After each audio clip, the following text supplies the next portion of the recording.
Have you heard of Malaysia Airlines Flight MH370? Maybe you know about the fact that it vanished over the Indian Ocean a decade ago. You might be aware that almost 300 people were on board. But how much do you really know about this case? Here are the darkest things we discovered about the doomed Malaysia Airlines Flight 370. At 12:41 a.m. on March 8, 2014, Malaysia Airlines Flight 370 departed from Kuala Lumpur International Airport. The Boeing 777 had 227 passengers and 12 crew members on board. They were all healthy.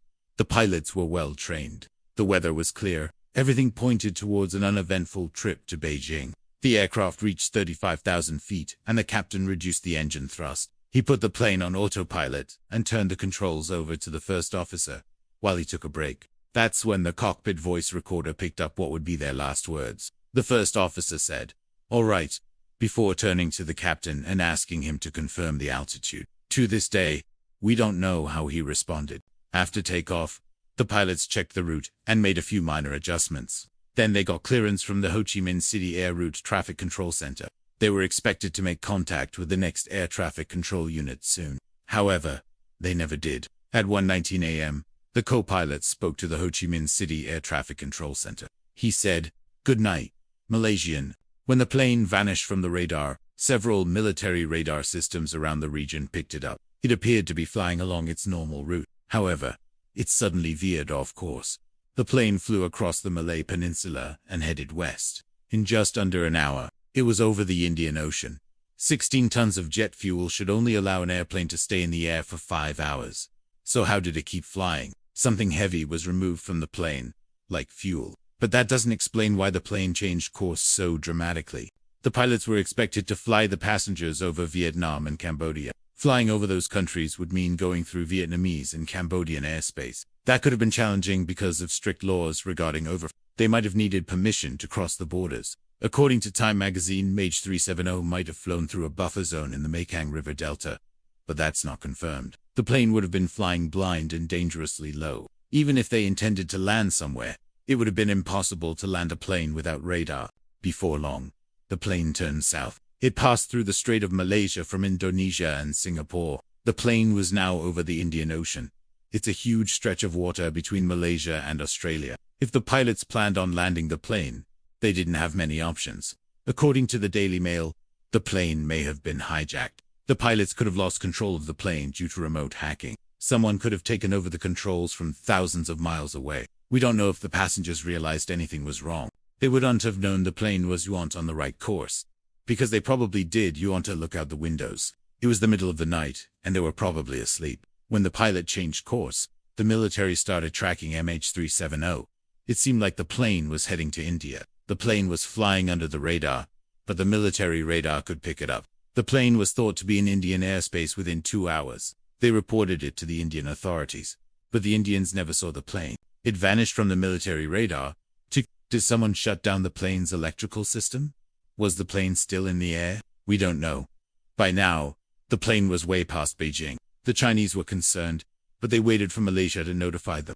At 7:22 a.m., a British military satellite tracked the plane's last known location. It was 112 degrees east and 10 degrees north. The plane was likely over the Indian Ocean, but no one knew exactly where. As days went by, search parties scoured the waters.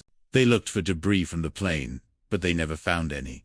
As time passed, they expanded the search area. The US Navy joined the search and they used state-of-the-art sonar to find the plane. Sonar makes sound waves that bounce back to their source. Using the sound waves, they can determine the size, shape, and location of objects underwater. The only problem was they never found the plane. But they did find a wing flap. However, it didn't belong to MH370. They searched an area of 460,000 square miles, but the plane was nowhere to be found. It was like it evaporated into thin air. But recently, new satellite images revealed the possible crash site. It's an extensive search area that includes Madagascar. So far, all signs pointed to the plane crashing into the ocean. But what if it landed somewhere else? What if it touched down in the jungle? Some say the plane was deliberately flown into the jungle. According to The Independent, some people think the pilots wanted to hide what happened to the plane. The theory suggests that they crashed the plane on purpose. But why? They didn't declare a mayday, which means they weren't in any immediate danger. They didn't send a distress signal either. Why would they try to hide the crash? Why would they sacrifice everyone on board? And what happened to their bodies? They wouldn't have survived the crash. Someone would have seen their bodies, or found them in the jungle. That theory has a few gaping holes in it. One of the main theories about MH370 is that the pilots intentionally crashed the plane. The pilots are believed to have disabled the transponder and oxidizer masks. Then they flew the plane until they ran out of fuel. Some think the captain killed the passengers and crew. He was mentally unstable. He had a history of depression. But that's not all. He was struggling financially. He had taken loans against his pension. Maybe he was desperate. Maybe he wanted to collect on the life insurance for his wife. But that's just a theory. Another theory suggests that the captain was being forced to commit suicide by his wife. She sent him a text message that read, "Don't comply. You'll all be compensated." Maybe she blackmailed him into killing the passengers, but the police never found the message.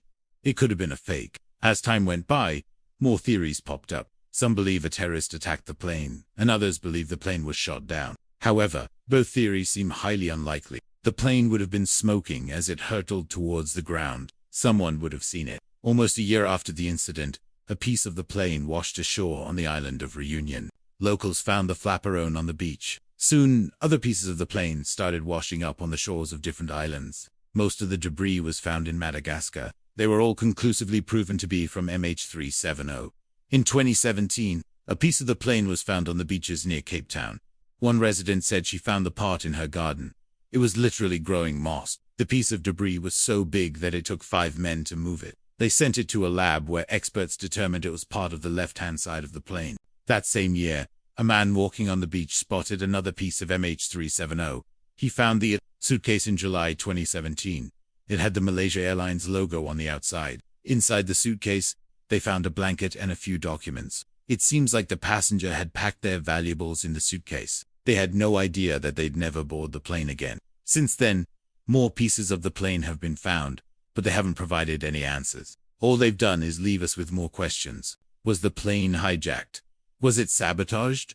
Was it pilot error? What happened to the plane? These questions still linger a decade later. In 2018, the Malaysian government said they were suspending the search. They believed the plane was at the bottom of the ocean, but they didn't have enough evidence to prove it. Families of the victims were furious. They felt like the country was giving up on them. They wanted justice for their loved ones, but they never got it. Some people still believe the plane didn't crash. It's out there somewhere. The US believes the pilots shut off the power and dove the plane into the water. France believes the plane was in the air when it ran out of fuel. Malaysia believes the plane was in the southern corridor. The only thing we know for sure is that 239 people are dead.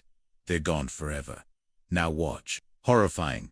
Last moments of Malaysia Airlines Flight 17 passenger plane. Or check out evil things passengers have done on airplanes.